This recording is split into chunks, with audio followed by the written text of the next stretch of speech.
નમસ્કાર, હું છું ગોપી ગાંગર અને આપ જોઈ રહ્યા છો નિર્ભય ન્યૂઝ. આપણી સાથે વરિષ્ઠ પત્રકાર જગદીશ મહેતા જોડાયા છે, ગ્રુપ એડિટર હેડલાઇન ન્યૂઝના. તેમની સાથે ચર્ચા કરીશું આજે, કારણ કે મહેશ ગીરીએ એક ગર્ભિત ચીમકી આપી છે અને મહેશ ગીરીએ કીધું છે કે ભવનાથની અંદર જે મેળો થાય છે એટલે મહાશિવરાત્રીનો જે મેળો છે એની અંદર વિધર્મીને એક તો સ્ટોલ ના આપવામાં આવે. સરકાર અમને પૂછીને ત્યાં આગળ બહારના અમને પૂછતી નથી અને બહારના સાધુઓને પૂછે છે, અને ભગવો પહેરી લેવાથી કોઈ સાધુ નથી બની જતું. આ પ્રકારની વાત મહેશ ગીરી દ્વારા કરવામાં આવી છે. સર, શું કહેશો આપ? કારણ કે તમે તો એમની સાથે ચર્ચામાં પણ ઉતર્યા હતા અને એ ચર્ચાનો પણ કોઈ અંત એવો હતો નહીં, કારણ કે આરોપ એમના ઉપર ઘણા બધા લાગ્યા હતા. જુઓ બેન, જે રીતે જયેશ રાદડિયાનું નિશાન નરેશ પટેલ ઉપર હોય એવી રીતે મહેશ ગીરીનું નિશાન હંમેશાને માટે ત્યાં જે બાપુ છે ભૂતનાથના મહંત હરિગીરી એની સામે હોય છે. એણે જે અત્યારે પ્રેસ કોન્ફરન્સ જેવું બોલાવીને વાત કરી છે કે વિધર્મી અને અધર્મી, આ બે શબ્દ વાપરા, વિધર્મી ને અધર્મી. હવે અધર્મી ઇન ધ સેન્સ આ હરિગીરી સહિતના લોકોનું એનું કહેવાનું છે, ને ખાસ કરીને ગિરીશ કોટેચા વગેરે વગેરે જે એના રાઇવલ છે, એ લોકો એમ માને છે કે આ બધા જ લોકો ભેગા થઈ અને ગિરનારમાં કબજો જમાવવા માંગે છે. જ્યારે કે ઉલટી વાત એ છે કે સામેવાળાનો પણ આક્ષેપ એવો જ છે, ગિરીશ કોટેચા હોય કે હરિગીરી બાપુ હોય કે બીજા કોઈ પણ હોય, એ બધાની પણ એવો જ આક્ષેપ છે કે મહેશ ગીરી, કારણ કે પરપ્રાંતીય છે, અહીંયા ગિરનારમાં આવ્યા છે, દામોદર કુંડ, પછી નાના પીરની જગ્યા, દત્તાત્રેયની જગ્યા અને ભૂતનાથની જગ્યા, દ્રોણેશ્વરની જગ્યા, આવી બધી જગ્યા એને યા તો ઈ અડ્ડો જમાવીને બેઠા છે, એવું ગિરીશ કોટેચા અને બાકી બધાનો આક્ષેપો છે. ટૂંકમાં બંનેના આક્ષેપો એકબીજાની સામે છે.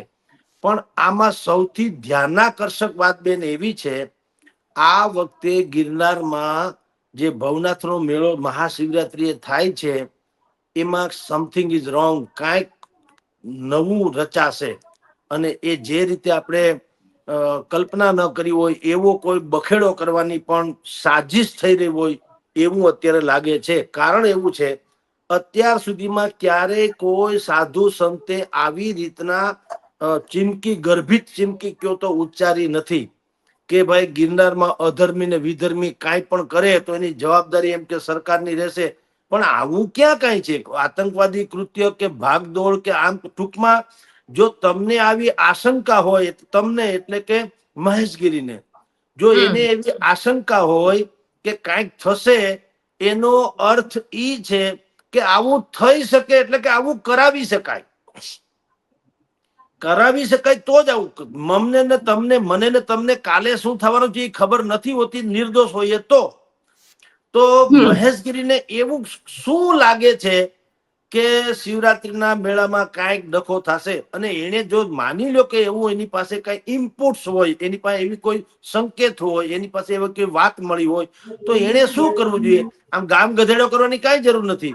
એને તંત્રને કેવું જોઈએ ને, પોલીસને કેવું જોઈએ, જો અમને આટલા આટલા સંકેતો મળ્યા છે, આટલા આટલા લોકોની સંદિગ્ધ ભૂમિકા છે અને એ લોકો કાંઈક પણ શિવરાત્રીના મેળામાં આ પ્રકારનું ષડયંત્ર કરી શકે કે જેમાં નિર્દોષનો ભોગ લેવાય અથવા એ હેરાન થાય, તો એને જે રીતે વડાપ્રધાન કે સીએમ આવવાના હોય અને જે અમુક લોકો જે પ્રદર્શન કરવા માંગતા હોય એ લોકોને જે અગાઉ જ હોમ એરેસ્ટ કરી લેવામાં આવે છે, એવી રીતે મહાશિવરાત્રીના મેળા પહેલા ધારો કે કોઈ એવા અસામાજિક તત્વો કાંઈ કરવા માંગતા હોય તો એને એ ઇનપુટ જે છે એ સરકારી એજન્સીને આપવું જોઈએ, પોલીસ થી માંડીને બધાને, જેથી કરીને એ લોકોની ઉપર યા તો સરકારી તંત્ર વોચ રાખે યા એને પકડી પાડે અને મેળા પછી જ છોડે.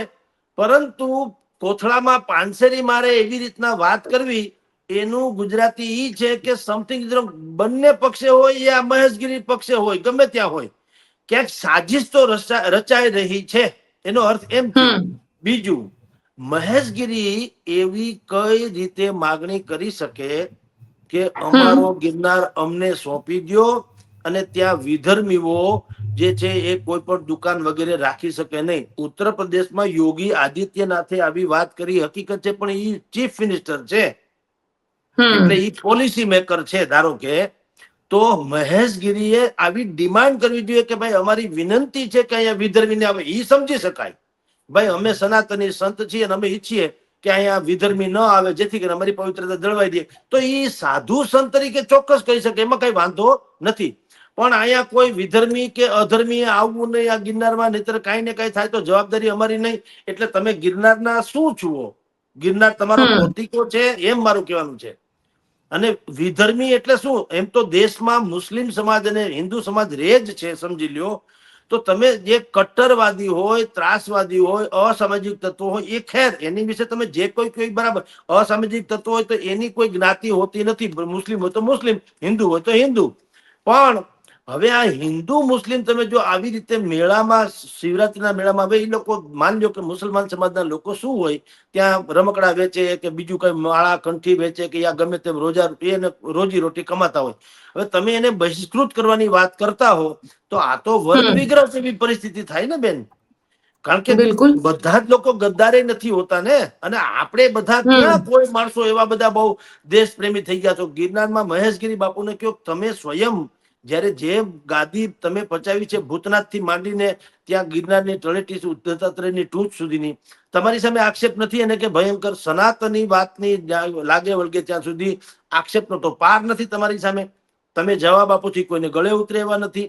હજી કુંભનો મેળો પૂરો થાય પછી 18મી તારીખે હરિગીરી બાપુ જે છે અત્યારે કુંભના મેળામાં છે, જે અખાડા પરિષદ, અખિલ ભારતીય અખાડા પરિષદના વડા છે, જેણે કુંભના મેળામાં મહેશગીરીને આવવાની મનાઈ કરી હતી, અખાડામાંથી બરખાસ્ત કર્યા હતા.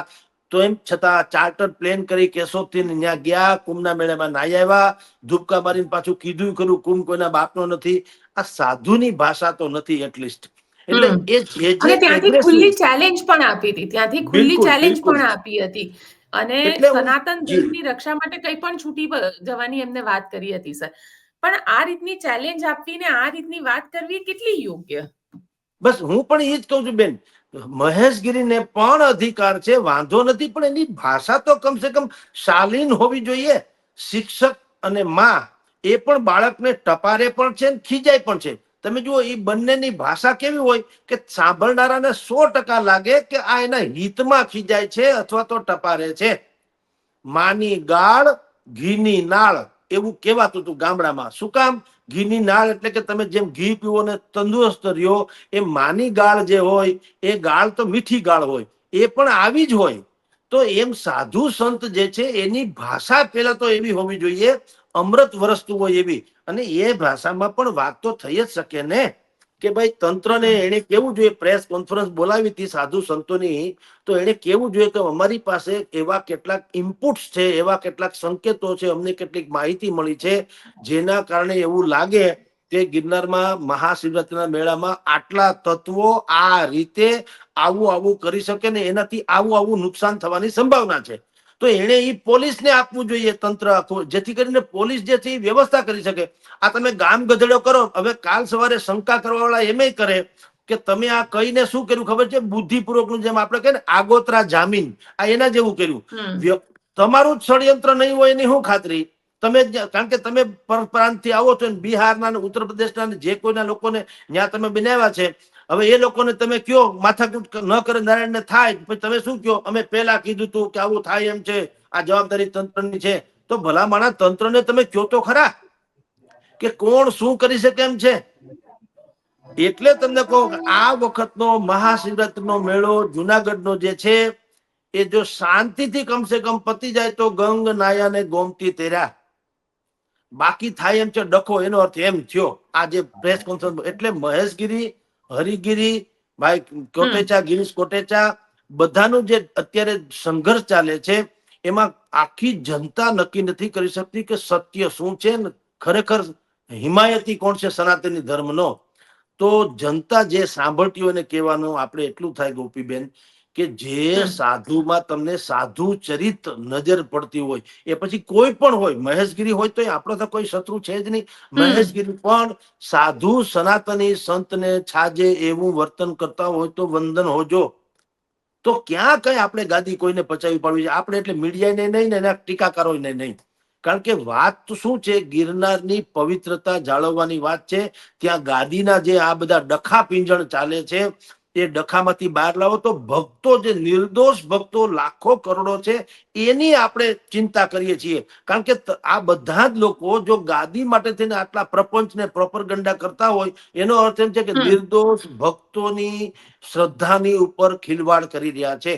એટલે આપણે કહીએ છીએ કે આની ક્યાંક શુદ્ધિકરણ થવું જોઈએ. જી ગોપીબેન. પણ સર, સાથે એમને મહેશગીરી એવું પણ કહી રહી છે કે સરકાર સ્થાનિક સંતોને પૂછતી નથી કે તેમને શું તકલીફ થાય છે. એટલે આ વખતે તો જુનાગઢ મ્યુનિસિપલ કોર્પોરેશનની ચૂંટણી છે અને આની ઇમ્પેક્ટ જે છે એ અહીંયા આગળ આપણને જોવા મળશે. બેન, એવું છે, સરકાર પૂછતી નથી એવું નથી. સરકાર જ્યારે પણ શિવરાત્રીનો મેળો હોય ને ત્યારે આની સૌથી પહેલા તો જિલ્લા કલેક્ટર સ્વયં બધા જ સાધુ સંતોને મળે છે અને એનું બધી એની સાથે રિવ્યુ કરે છે કે આપણે મેળો છે તો એમાં ક્યાં કેટલા સ્ટોલ, ક્યાં કેવી વ્યવસ્થા, કોના ઉતારા બુતારા, વન વે, ટુ વે, વાહનની પ્રવેશબંધી, બીજી કોઈ અગ્નિશામક દળની વ્યવસ્થા, સરકાર કોઈ દી કઈ ખામી રાખે નહીં. કારણ કે એને જવાબદારી હોય છે, છટકી નથી શકાતું. ઉત્તર પ્રદેશમાં મહાકુંભમાં અત્યારે જુઓ ટ્રાફિક જામ થયો તો 2 આઈપીએસ કેડરના લોકોને ભાઈ અહીંયા યોગી આદિત્યનાથે ટપાર્યા ને કે ભાઈ કાઢી મૂકીશું, કેટલાકની ટ્રાન્સફર કરી, કેટલાક. એ જવાબદાર છે, એટલે એને ઈ લોકો બાનાબાજી કરી શકે નહીં. એટલે સરકાર પૂછતી નથી, એ મહેશગીરીનો આક્ષેપ ખોટો છે. સરકાર એને પૂછ્યા વગર પાણી ન પીવે. કારણ કે તમારી જાણ ખાતર અત્યારે જેટલા પણ ત્યાં અખાડા અને ધખાડા થઈ રહ્યા છે ગિરનારની ગોદમાં, તો પણ જુઓ સાધુ સંતોની એટલી ફરક છે અને શ્રદ્ધાનો વિષય છે, એટલે સરકાર પણ છાસ નહીં ફૂકી ફૂકીને પીવે છે. અમે ગયા તા જયારે ત્યાં એને જે અમને પડકાર ફેંક્યો હતો, અમે લોકો ત્યાં ગયા તા, ત્યારે પણ એ પોલીસનું અમને જે સુરક્ષા આપવામાં આવી હતી અમારે માગી નથી, પણ એને કીધું કે ગૃહ મંત્રાલયનો આદેશ છે ને અમારે તમારી સુરક્ષા, કારણ કે કાલે વારે કઈ બી ડખો થાય તો હેરાન થાય. અમે કીધું અમને વાંધો નથી, બાકી અમારે કઈ માગી નથી. પણ એ પોલીસનો રવૈયો, સાધુ સંતો જે રીતે બોલતા હતા તો પણ પોલીસનો રવૈયો બિલકુલ સ્થિતપ્રજ્ઞ જેવો હતો. બને ત્યાં સુધી સંયમમાં એને કોઈ શું કામ, એને ખબર છે કે એની થોડી ઘણી પણ કાયદાકીય કાર્યવાહી જો થશે તો કદાચ સંભવ છે કે મોટું સનાતની ડખો થાય. એટલે એ લોકો પણ બિચારા છાસ ને પણ ફૂંક મારી મારીને પીવે, એના જેવું કામ કરતા હતા. તો એ આક્ષેપ તો મહેશગીરી બાપુનો ખોટો છે કે સરકાર અમને પૂછતી નથી. સરકાર અમને, એટલે હવે આમાં એનું ગુજરાતી એ છે, મહેશગીરી બાપુનું કહેવાનો આશય એવું થાય કે હવે જે કઈ ગિરનારનું તમે ગણો એનો હું મુખ્યો હું છું, એમ મને પૂછો તો થાય. તમે સમજ્યા? એટલે ઇનડાયરેક્ટ તમે જુઓ તો તેઓ શ્રી એમ માને છે કે હવે આખા ગિરનારનું કે સાધુ મંડળ જે કઈ કહેવાય એના મુખ્યો હું છું, મને પૂછો ને હું કહું એમ થાય, હું કહું એમ બધું થવું જોઈએ. આટલા માટે. અને બીજું, ભારતીય જનતા પાર્ટીના સંસદ સભ્ય રહી ચુક્યા છે, રાજકારણનો પણ કીડો છે, થોડા ઘણા ભણેલા ગણેલા છે અને હોળે હરાવેલા છે, આપણી ભાષામાં કહીએ તો એ બધી વાતે પૂરા છે. એટલે એને બોલવામાં, અને તમારી જાણ ખાતર એ અમુક પ્રકારના ડાયલોગ જેને કહી શકાય એવા હિન્દી ભાષામાં બોલવામાં છે ને, એટલે અભિભૂત કરવામાં એને કઈ ખામી આવે એમ નથી. બીજું, એ હંમેશા જયારે વાત કરે ત્યાં જે સાધુ સંતો હોય કે બીજા બધા નાના મોટા અખાડાના કે નાના મોટા આશ્રમના મહંતો કે સાધુ હોય, એની વચ્ચે જયારે એ એમ કે હું શાહરૂખ ખાન અને અક્ષય કુમારને પણ મેં એમ કીધેલું કે તમે વ્યસન મુક્તિનું ઝુંબેશ ચલાવો, તો આભામાં લોકો આવી જાય કે ભાઈ શાહરૂખ ખાનને જો આ કહી શકતા હોય તો કેવડી મોટી હસ્તી છે. હવે એ તો શાહરૂખ ખાનને પૂછો તો ખબર પડે કે કોઈ તમને કહી ગયા તમે એનું માન્યું કે નહીં. પણ આમાં જા બિલાડી મોભા મોભ, કોને ખબર છે હું લશ્કર લડે. એટલે આમાં એક કે ને બસમાં એક ભાઈ બેઠા બેઠા આમ બારીમાંથી આમ આમ આમ કરતા હતા. તો ભીખુદાન ગઢવીનો વાત છે. ભીખુદાન ગઢવીએ કીધું ભાઈ તમે શું કરો છો આમ? તો એ કે હું કબૂતરને ચણ નાખું છું. તો કે આમાં ચણ ક્યાં છે ક્યાંય તમારા હાથમાં? તો કે તો આમે કબૂતર એ ક્યાં છે? આ એના જેવું છે કે તમને શું કામ કોઈ પૂછે તંત્ર? હું એમ કહું, તમે માની લો કે તમે મહંત છો તો તમે 2-3 જગ્યાના મહંત છો, પણ ત્યાં બાકી ઇન્દ્ર ભારતીજી પણ છે, બીજા બધા આશ્રમ મહામંડલેશ્વરજી છે, બીજા અનેકો છે. માની લો ત્યાં તો 130 આશ્રમ છે. તો એનો વડા તમે કઈ રીતે છુઓ કે તમને પૂછવું પડે? પણ મેં કીધું તેમ ભારતીય જનતા, એટલે ટૂંકમાં એક તો સંસદ સભ્ય રહી ચુક્યા છે, ભાજપ કોંગ્રેસ છોડો, સંસદ સભ્ય ટૂંકમાં પૂરે પાણે રાજકારણી તો છે જ. રાજકારણી હોય એને હંમેશા પોતાનો કક્કો ખરો કરાવતા આવડતું હોય. એ ક્યાંય પણ હોય ઈ ઉગી નીકળે દુનિયાભરમાં, ઠુંડું કાઢીને ઉભા રહે હું છું એમ.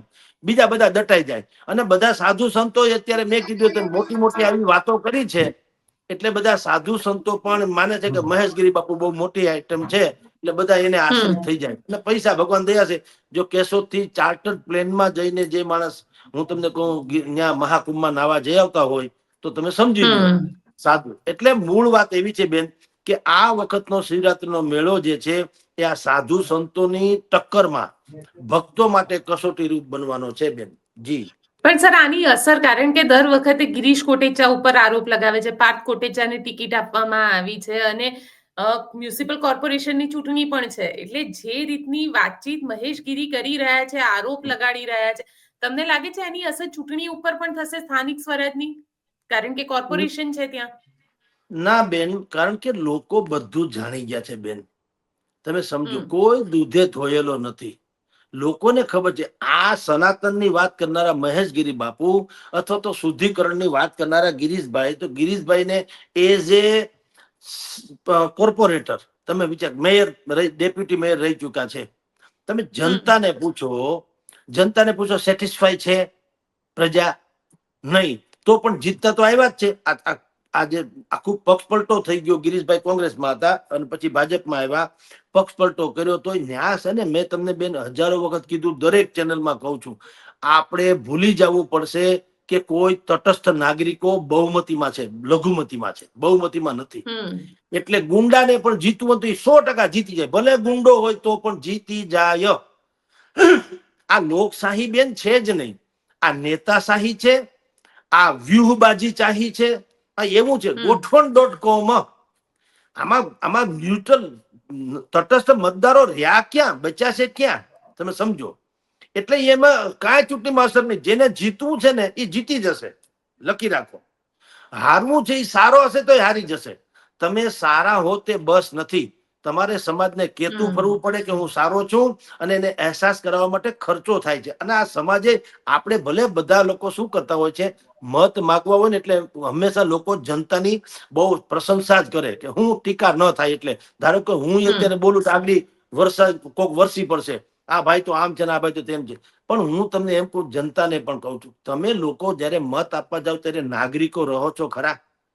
ત્યારે તમને મામા માસીના, મારા પોતાના જ્ઞાતિના, ફલાણાના વર્ગ, એવું બધું તમારા લાભાર્થીઓ થઈને તમે મત આપી દો અને પછી આખું જુનાગઢ છે ને એ ખોદાઈ ગયું છે, ક્યાંય હાલવાની જગ્યા નથી રહી, આખું કોર્પોરેશને બુદ્ધિ વગરનું કામ કર્યું, તો તમે મત આપો શું કરવા?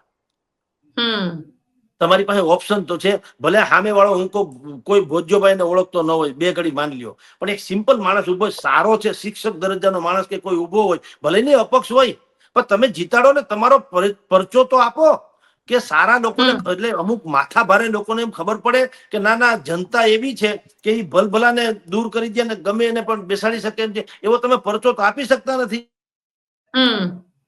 તો પરચો આપી શકતા નથી એનો અર્થ એમ છે કે કમિટેડ વોટર્સ થી આ જેમ ઓર્ગેનાઇઝ ક્રાઇમ એમ ઓર્ગેનાઇઝ પોલિટિક્સ છે. એટલે કોઈનું કઈ હાલ એમ નથી. એટલે ચૂંટણીમાં આની અસર કઈ, જે ગિરનારનો ડખો છે એની ચૂંટણીમાં અસર નથી, કારણ કે ચૂંટણી તો પ્રી પ્લાન લડવામાં આવે છે.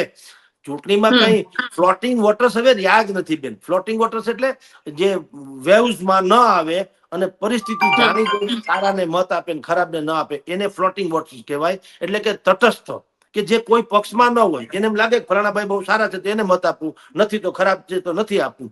એવા હવે રહ્યા જ નથી. બધા બુદ્ધિપૂર્વક ગોઠવાયેલા છે, ફિક્સ.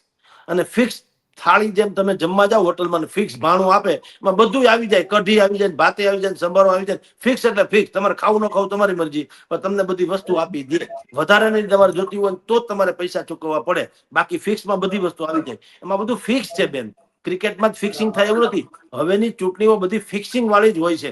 ફિક્સિંગ એટલે અરસપરસ ની. સામે વાળા તમે જો જુનાગઢમાં 12-13 જણા તો ઠેકી ગયા, વિપક્ષમાંથી આવી ગયા ભાજપમાં. હમણાં આમ આદમી પાર્ટી વાળી તો ઈ બાકી તો ઈ આવી ગયા. બોલો, એમને આવી ગયા છે રાતોરાત. ખબર પડી ગઈ, ઓહો ભારતીય જનતા પાર્ટી બહુ સારી છે, બહુ વિકાસના કામો કરે, રાતોરાત. કાલ સુધી તમે ગાળી દેતા હતા.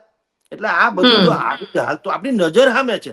અને તમે ને હું બે જાણીએ છીએ, ભલે પુરાવા આપણી પાસે ન હોય, પણ કઈ મફતમાં કોઈ પક્ષ પલટો કરે તો તમે ચૂંટણીમાં ઉભા હતા શું કામ? આપની જાણ ખાતર ગોપીબેન, પછાતમાં પછાત અમારા પંથકમાં એક ગામડું છે, પછાતમાં પછાત કહું છું, સરપંચની ચૂંટણી માટે 20 લાખ રૂપિયા એક ભાઈએ વાપર્યા. સરપંચની ચૂંટણી માટે, સરપંચની.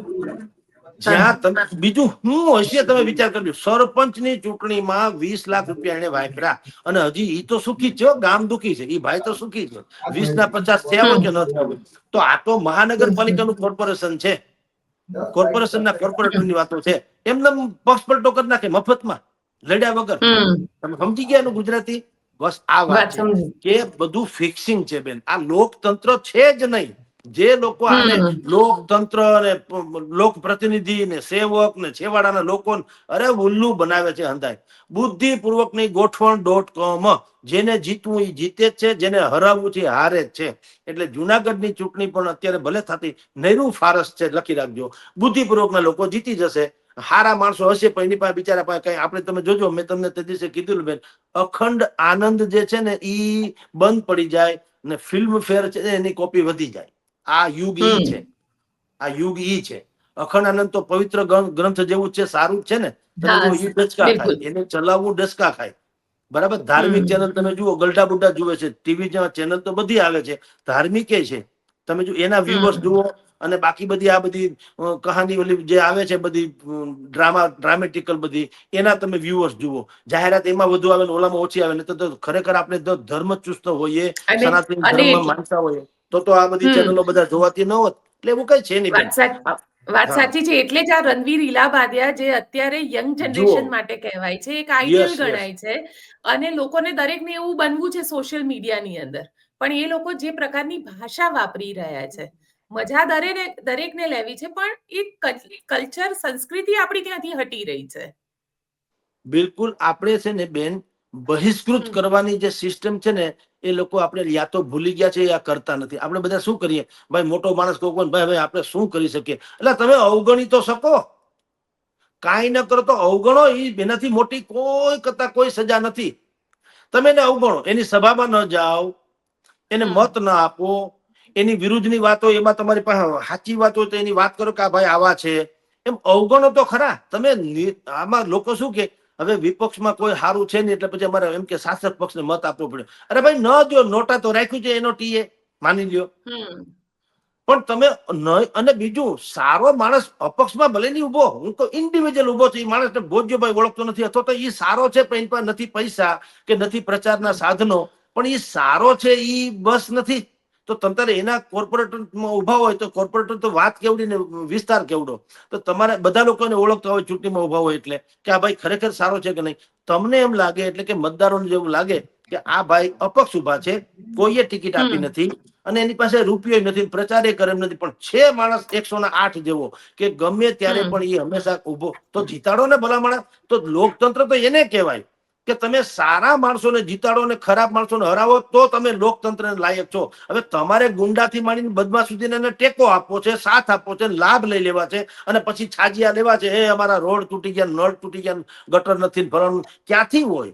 એટલે બધાય હરખે હરખા સાપ ને ઘેર પરોણો સાપ, હામ હામા લપકારા. આમાં કોઈને ક્યાંય બહુ દયા ખાવા જેવું છે નહીં બેન. જી સર, સાથે સાથે કારણ કે ચૂંટણીની જ વાત નીકળી છે તો કુતિયાણાની ચૂંટણી વિશે પણ પૂછી લઉં, કારણ કે કુતિયાણામાં તો આ વખતે જબરજસ્ત રસાકસી થઈ ગઈ છે અને ત્યાં આગળ જે રીતે હવે અર્જુન મોઢવાડિયાથી લઈને મનસુખ માંડવિયા સુધી બધા જ પાલિકાની ચૂંટણીમાં ઉતર્યા છે.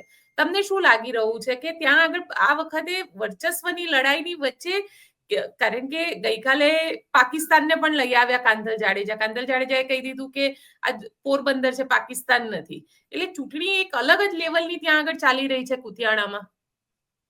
રાણાવાવ ને કુતિયાણા ન્યા જે ચૂંટણી હાલે છે એ ચૂંટણી સંસ્થાની નહીં, વ્યક્તિની ચાલે છે. ઢેલીબેન વર્સિસ કાંધલ જાડેજા. આ નગર બગર તો ઈ ખાલી ઢાલ છે. રાણાવાવના 28 વોર્ડ જે છે, 7 વોર્ડ છે, એમાં 28 જણાની ચૂંટણી છે. એવી રીતે કુતિયાણામાં 6 વોર્ડ છે અને 24 જણાની ચૂંટણી છે.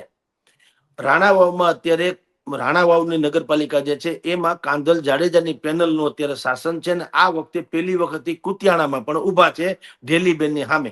મામા ફઈના સગા સંબંધી થાય છે. આપની જાણ ખાતર ઢેલીબેન અને કાંધલ જાડેજા મામા ફઈના ભાઈ બેન થાય છે. એટલે એ દુશ્મન આમ નથી પણ પોલિટિકલી શત્રુ છે. એટલે બધું અત્યારે ડખો ચાલે છે. હવે પરિસ્થિતિ શું છે આપને કહો. રાણાવાવમાં કાંધલ જાડેજાની ઓલી પેનલ ચૂંટાઈ ગઈ હતી, અત્યારે જેની ચૂંટણી છે એમાં એને કાંધલ જાડેજાનો દાવો છે કે એને રાણાવાવમાં સ્ટ્રીટ લાઇટ થી માંડીને સીસીટીવી કેમેરા સુધીની વ્યવસ્થા કરી આપી છે. પણ કેટલાક લોકોને અમે પૂછ્યું છે, એને કીધું તમે આવીને જોઈ જાઓ, રાણાવાવમાં સીસીટીવી કેમેરાની કોઈ વ્યવસ્થા નથી, સ્ટ્રીટ લાઇટ થોડી ઘણી છે, એમાં ના નહીં. એક વાત.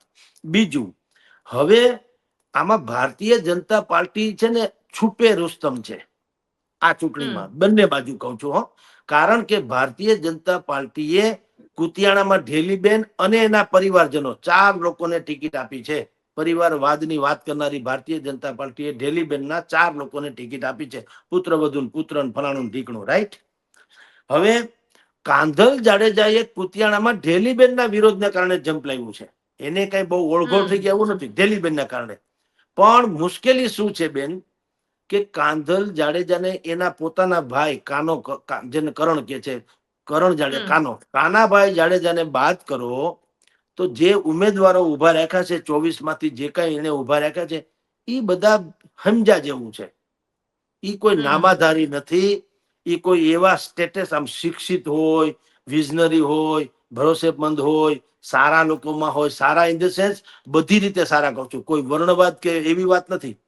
તો એ પ્રકારનું છે નહીં. કોક ગમે તેવા લોકોને એને ઉભા રાખ્યા. ટૂંકમાં લોકો ઓળઘોળ થઈ જાય એવા તો નથી, એટલે એને ઉમેદવારો જે છે એ બહુ સારા નથી મળ્યા, એ તમને કહું છું, રાઈટ. સારા, મેં કીધું સારા એટલે વર્ણવાદમાં નહીં, જ્ઞાતિવાદમાં નહીં, સારા એટલે પ્રજાની સેવા કરી શકવામાં સક્ષમ, એવા એની વાત કરું છું ને, એ એને નથી મળ્યા. સામે પક્ષે ઢેલીબેન જે છે તો એનું ત્યાં એક ચક્રી શાસન છે. ઢેલીબેનને ભલે ઈ લોકો અમે બધા ઓળખીએ છીએ આપની જાણ ખાતર, એના દીકરા અમારા મિત્ર છે. હું તમને કહું, એ લોકો જેમ અત્યારે ગોડ મધર કહેવાય, સંતોષબેન જાડેજા કહેવાતા હતા, એવું કુતિયાણામાં ગોડ મધર તરીકે કેવું તો તમે ઢેલીબેનને કહી શકો. હાલાકી એને પોતે કોઈ અપરાધ નથી કર્યો, એ જુદી વાત છે, પણ એના પતિની જે ફડક છે એ તો છે, એ ફરાર છે છતાંય ફડક છે. તો તમે વિચાર કરો, રૂબરૂ હોય તો શું થાય, રાઈટ. એટલે ઢેલીબેન જે છે એને પાછા બે વસ્તુ છે, એને પણ સમાજના કામમાં, મેં કીધું સામાજિક કામમાં કાંધલ જાડેજા કરતા વધી જાય. કાંધલ જાડેજાની છે ધાક છે, ઢેલીબેનની થોડીક શાખ છે. શાખમાં શું છે કે સમૂહ લગ્નો કરાવે, નાના નાના છોકરાઓને પછી નાસ્તા પાણી કરાવે, એને સ્કૂલની કીટ ભેટ આપે, યુનિફોર્મ આપે, આવું તેવું કામ જે કહેવાય, જે બિલકુલ સટીક અને નક્કર સેવા તમે કયો કે અસર કરે, એવા કામ ઢેલીબેને કર્યા છે. એટલે ઢેલીબેન ધાક ધમકી કોઈને આપતા નથી. પણ તમારી જાણ કરતા એનો અર્થ એ નથી કે ઢેલીબેન જે છે એ પવિત્ર ગાયની જેમ જ આવે અને બિચારા બધા પગે લાગે. બધાને ખબર છે બાળા સાહેબ ઠાકરેની વિનંતી પણ આમ હોય, એની વિનંતી આમ ન હોય, એ બધાને ખબર છે. બાળા સાહેબ એવી જ રીતે ઢેલીબેન જે છે એ ભલે હાથ જોડીને બધાને કે ભાઈ સાહેબ હું તમારી સેવિકા છું વગેરે વગેરે, પણ બધાને ખબર છે કે આની સામે ફૂફાડો મરાય એમ છે નહીં. એટલે ઢેલીબેન ના માણસો જે છે, એક તો એ પોતીકી ધાક, ઉપરાંત ભારતીય જનતા પાર્ટીના કમિટેડ વોટર્સ જે ગણાય અને એનું સંગઠન જે છે એ પણ ઢેલીબેનની ફેવરમાં હોય, એ સ્વાભાવિક વાત છે. પછી ત્યાં સિંધી સમાજ જે છે કુતિયાણામાં, સિંધી સમાજ એનો થોડોક દબદબો છે. તો એ સિંધી સમાજમાં પણ ગોધુમલ સહિતના જેટલા કેટલાક નેતા જે છે એ અત્યારે ઢેલીબેનની ફેવરમાં છે. એટલે ઢેલીબેને થોડા ઘણા કામ તો એને કર્યા છે, અપેક્ષા કરતા ઓછા, પણ થોડા ઘણા કર્યા છે. એક તો એનું કામ, પછી એનું ધાક ધમકી અથવા એની શાખ, પછી સિંધી સમાજનો સાથો, પછી એના સામાજિક કાર્યો, આવું. અને કાંધલ જાડેજાને સારા એટલે કે સક્ષમ ઉમેદવાર નહીં મળવા, આ બધું જો ભેગું કરો તો તમે લખી રાખજો, રાણાવાવમાં ઢેલીબેનનો અત્યારે ગ્રાફ થોડોક ઊંચો છે. આ એક વાત. સામે પક્ષે કુતિયાણામાં અને રાણાવાવમાં શું છે કહું, રાણાવાવમાં એક સમયે કાંધલ જાડેજાના બહુ ખાસમ ખાસ કહેવાય એવા મુસ્લિમ અગ્રનેતા ઉસ્માનભાઈ નાઈ, એ ઉસ્માનભાઈ નાઈ જે છે નગરપાલિકાના પ્રમુખ હતા. અર્જુન મોઢવાડિયાએ ટોપી ફેરવી અને ભાજપમાં આવી ગયા કોંગ્રેસમાંથી, એની હારે ઉસ્માનભાઈ પણ ખાબકા. હવે તેવો શ્રી પણ ભાજપમાં આવી ગયા છે. ભાજપમાં આવ્યા એટલે શું છે, ન્યા રાણાવાવ ને ઈ પંથક એવો છે કુતિયાણા, ત્યાં પક્ષ ખાલી આવરણ હોય છે, બિલકુલ બીજું કાંઈ નહીં, ખાલી આવરણ. તમે છત્રી ઓઢો તો કઈ વાદળ વરસતા બંધ નથી જાય, તમે ન પડલો વધીને. એમ પક્ષ છે, પણ એમાં બીજું કે ત્યાં બે જ પક્ષ છે, ઢેલીબેન નો પક્ષ છે ને ભાઈ કાંદલ જાડેજા નો પક્ષ છે, બાકી બધા આવરણ છે છત્રી ઓઢવા જેવા.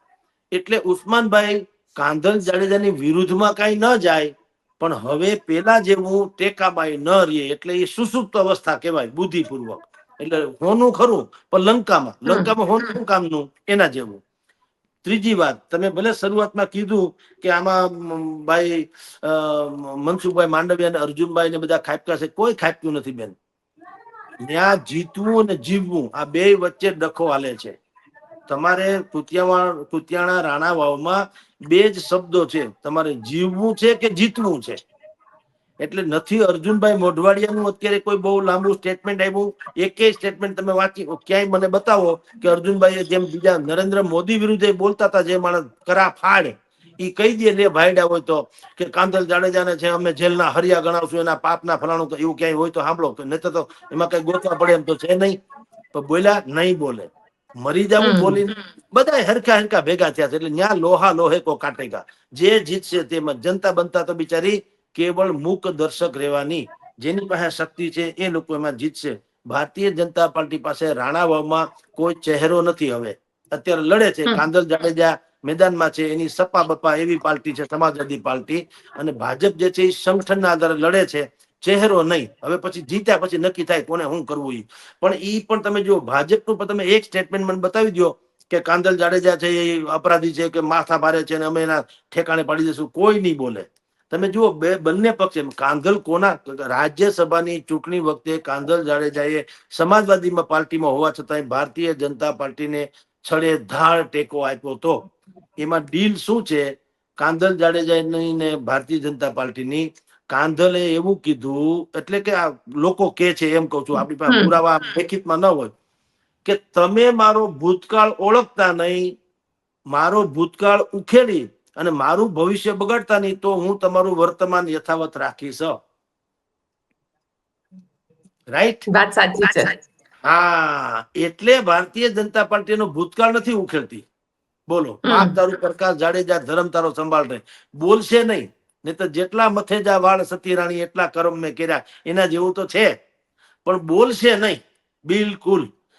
તમે તમારી રીતે, અમે અમારી રીતે. એમ જીત્યા હાર્યા પછી બધું સેટિંગ. આમાં માની લો કાંદલ જાડેજા હારી જાય તો એને કઈ બહુ નીચા, ખાલી ઢેલીબેન ની સામે નીચા જોણા જેવું થાય. જનતા બનતામાંની ધારાસભ્ય તો છે જ, અને ભાજપ વાળા કહેશે કે તમે મોજ કરો તો અમારી ટિકિટ પાકી છે, તમે ધારાસભ્ય તરીકે તમે આ લોકલ લેવલે, અમે અત્યારે. એટલે કાંદલ જાડેજા અને ભાજપ વચ્ચે એવું છે કે તમે મારો ભૂતકાળ ઉખેડી અને ભવિષ્ય બગાડતા નહીં, તો તમારું વર્તમાનમાં મને વાંધો નથી. અને આ જ પરિસ્થિતિ કુતિયાણામાં છે. ઢેલીબેન ને બુદ્ધિપૂર્વક આ લોકોએ ભારતીય જનતા પાર્ટીએ કીધું કે અમે સીધી રીતે નહીં, અમને ટિકિટ તમને આપી દીધી, તમે ભાજપમાં તો છુઓ જ, અમારું સંગઠન તમને કામ લાગશે, પણ અમે સીધી રીતે કાંદલ આમ છે ને કાંદલ તેમ છે એવું કઈ કહેશું નહીં, તમે તમારી રીતે લડી લ્યો. એટલે લોહા લોહે તો કાટેગા, એના જેવું છે. ભાજપ વાળા જે છે કે બાકીના છે એ બધા છે ને મૂક પ્રેક્ષક થઈને જુએ છે બે બળિયાની લડાઈમાં કોણ જીતે. એમાં અત્યારની સ્થિતિ પ્રમાણે રાણાવાવમાં ભારતીય જનતા પાર્ટી બુદ્ધિપૂર્વક છમ્મ વેસે લડી રહી છે, એટલે ન્યાય કાંદલ જાડેજા ઉપર ની સામે થોડુંક કપરા ચઢાણ છે. અને કુતિયાણામાં તો ઢેલીબેનનો જે છે અત્યારની કહું છું, કાલે ખબર નથી કઈ ઇધર ઉધર થાય તો, પણ અત્યારની સ્થિતિ પ્રમાણે ઢેલીબેને, કારણ કે ઉમેદવાર નથી સક્ષમ મળ્યા, એ જ વાંધો છે. જો સારા ઉમેદવાર ખરેખર મળ્યા હોત, કાંદલ જાડેજા ગોતા હોત સારા, એટલે શિક્ષિત બેદાગ, આમ પણ હવે એ તો ક્યાંથી સંભવ બને? તમારે કોલસાની ખાણમાં કામ કરવું ને મને દાગ ન લાગે એવું કરજો તો થાય નહીં કોઈ દી, એવું તો બનવાનું સંભવ નથી. એટલે એની પાસે જે ઉમેદવારો મળ્યા છે એ બધા એવા છે કે જનતા સમજી જાય કે હવે આમાં શું કરવું એમ. એટલે પ્રમાણમાં ઓછો ખરાબ પસંદ કરવાની કુતિયાણાની જનતા પાસે વિકલ્પ છે. પ્રમાણમાં ઓછું કોણ ખરાબ છે એમ, રાઈટ, અથવા તો વધુ ખરાબ કોણ ન થઈ શકે એવું. એટલે હારાની તો વાત જ જવા દે, પણ જે છે આવી પરિસ્થિતિ છે, હવે જે થાય તે. બેન જી, કારણ કે ઢેલીબેન માટે પણ આ વર્ચસ્વની એટલા માટે કદાચ, કારણ કે ઢેલીબેનના દીકરો વિક્રમ ઓડેદરા એ પણ ચૂંટણીના મેદાનમાં છે, દીકરાની પત્ની જે છે તે પણ મેદાનમાં છે, તેમના બેન પણ મેદાનમાં છે. એટલે ક્યાંક ને ક્યાંક જેને કહી શકાય કે એમના માટે તો આ એક જેને કહી અને 20 વર્ષનું શાસન એમનું પોતાનું 30 વર્ષની આજુબાજુના એમનું શાસન ક્યાંક એમના માટે કામ જેને કહી શકાય કે વર્ચસ્વ અને 2022ની અંદર જે રીતે કાંદલ જાડેજા અને ઢેલીબેન સામસામે હતા એ કદાચ એક મોટું ફેક્ટર ગણાય છે આ વખતે કાંદલ જાડેજાનું ચૂંટણીમાં ઊભા રહેવું.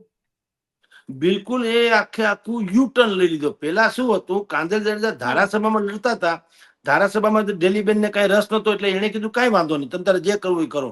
ઢેલીબેન ને તો ખાલી પોતાનો ગઢ હાચવી રાખવાની જ ફિરાકમાં છે. મારી નગરપાલિકામાં તમે હળી હંચો કરતા નહીં. અને ઢેલીબેન નો દીકરો જે તમે નામ આપ્યું વિક્રમ, એને ઉર્ફે પેલી બીજું કઈ બીટું ખીટું એવું કઈ કે છે, તો એ પણ તમારી જાણ ખાતર ઈ પણ ખાધા જાય એમ નથી. આપણી ભાષામાં કહીએ તો કાંધલની સામે જાહેર સભામાં કાંઈ પણ ઈધર ઉધર બોલવું હોય તો ઈ એટલી હિંમત કરી જાણે છે. એને કીધું છે જાહેરમાં, ભૂતકાળની સભામાં એના વિડીયો જગ જાહેર છે કે તમારે કોઈથી કઈ ફાટી પડવાની જરૂર નથી, કાંઈ હોય તો મારી ત્યાં હાલ્યા આવજો. ઈ પણ ટૂંકમાં ઓછી માયા નથી, સમજી લ્યો. ન્યા તો આવું જ હાલે, ન્યા કઈ સિમ્પથી વાળું ને ન્યા સલામતી વાળું ને ન્યા શિક્ષણ ને ફલાણું એવું બધું ઓછું હાલે. ન્યા તો માથે માથા કપાય એવા જ લોકો જોઈએ. તો ઢેલીબેન નો દીકરો વિક્રમ છે, ઈ પણ કાંધલની જેમ જ તમારી જાણ ખાતર ઈ પણ આમાં આકલા પડકારા કરવામાં જરાય પાછી પાની કરે એમ નથી. એટલે એને કારણે એને ટિકિટ મળી છે અને બધી જનતાને ખબર છે કે ભલે સામે કાંધલ ઉભો છે પણ અહીંયા પણ કમસે કમ વિક્રમભાઈ તો છે. એટલે વિક્રમે છે, ઢેલીબેને છે અને ઢેલીબેનના હસબન્ડ જે છે, ભલે મેં કીધું એ તમે અત્યારે અદ્રશ્ય છે એટલે કે ફરાર છે, પણ એ ફરારે તમને કહું ગોપીબેન, એ બુદ્ધિપૂર્વક કાગળ ઉપર ફરાર છે, કાગળ ઉપર. એના હસબન્ડ રાજકોટમાં અનેક વખત ઝળકી ચૂક્યા છે, ટકી ચૂક્યા છે, રહી ચૂક્યા છે. અને આ બધું સરકારને બધી ખબર છે બેન. આ તો પ્રજાને ઉલટું બનાવે છે કે ફરાર છે ફરાર છે. કાંઈ સરકારને, આપણા જેવાને ખબર હોય તો સરકારને તો હોય જ, પણ આ બધી મિલી ભગતો ચાલે છે. કારણ કે તમે ને હું, આપણે તો તટસ્થ વિશ્લેષક તરીકે ખાલી અમસ્તી જગજાહેર વાતો કરતા હોય, અને ન્યા જે લોકો આ મોટા મોટા ગેંગસ્ટર ગણો કે સરકાર ગણો, ન્યા બહુ મોટા હિસાબ આવતા હોય. હાથી તોળાતા હોય ત્યારે ગધેડા ધડામાં જાતા હોય, એવી કહેવત છે. હાથીને જોખવા હોય ને તો ત્યાં તોલા બે તોલા નહીં, ગધેડાને મૂકવું પડે. આમ બે ચાર ગધેડા મૂકો ને તો આમ બરાબર જોખાય. તો આ એવી ત્યાં લડત છે કુતિયાણા ને રાણાવાવ પંથકમાં. પણ દિલચસ્પ, જેને કહી શકાય રોમાંચક એવો મુકાબલો થશે. અને મોટા ભાગે જે કાંઈ પરિસ્થિતિ નિર્માણ થાય તે ભારતીય જનતા પાર્ટીની ન્યા સ્થિતિ અથવા તો એની ભૂમિકા કેવી છે, બે બિલાડીની લડતમાં જે વાંદરો જે છે ને ઉભો હોય ને, એક રોટલા આને આપે ને એક બટકું આમાંથી પોતે બધું ખાય, બે બિલાડીનું જે થવું એ થાય. જી બિલકુલ સર, આપ અમારી સાથે જોડાયા તેના માટે આપનો ખૂબ ખૂબ આભાર. જી નમસ્કાર બેન. તો આપ શું વિચારો છો મને કોમેન્ટ બોક્સમાં ચોક્કસથી લખીને જણાવજો અને અમારી ચેનલ નિર્ભય ન્યૂઝને લાઇક, શેર અને સબસ્ક્રાઇબ કરવાનું ભૂલશો નહીં. આભાર.